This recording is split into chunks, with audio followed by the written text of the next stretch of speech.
ស្ដីមិនមិត្តសិក្សាភាសាចិនយើងវិលជួបគ្នាសារជាថ្មីម្ល៉េះហើយសូមស្វាគមន៍មកកាន់ Facebook និង YouTube ច្បាប់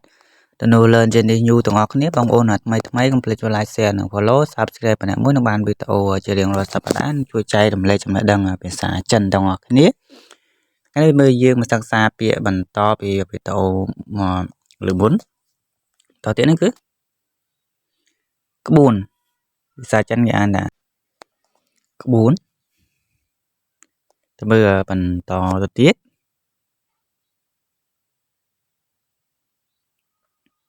បន្តទៀតនេះគឺ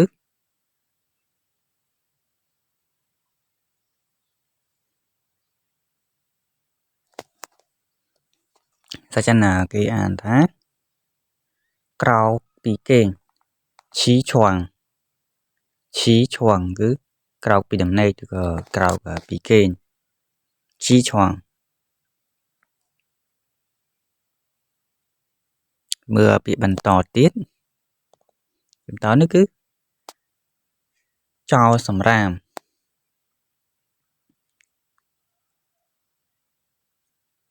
រឹងលើសើចោលសម្រាមទៅនេះគឺ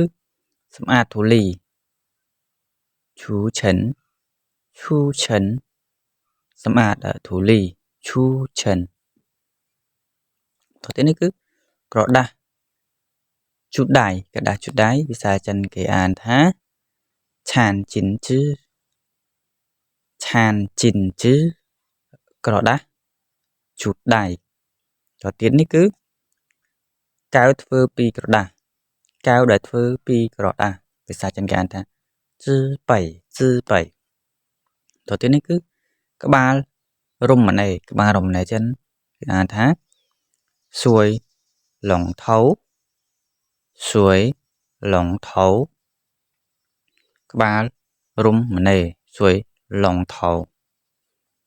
ទៅទៀតនេះគឺទំពក់ឬក៏ព្យួរកក់កោទំពក់ព្យួរកក់កោពូរបស់យើងព្យួររបស់របកក់កោទៅទៀតនេះគឺកន្សែងជូតខ្លួនភាសាចិនគេអានថាអ៊ឺជីនហ្នឹងគឺកន្សែងសម្រាប់ជូតខ្លួនអ៊ឺជីន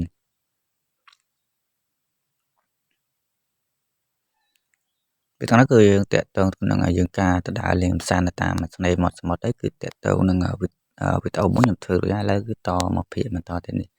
ថ្ងៃនេះខ្ញុំមានវីដេអូតែប៉ុណ្ណឹងហើយក៏ឆ្កងយ៉ាងណាពាក្យប៉ុណ្ណឹងហើយក៏ឆ្កងយ៉ាងណាសុខប៉ុន្តែបៃតូជួបគ្នានៅវីដេអូក្រោយៗទៀតបាយជ័យជា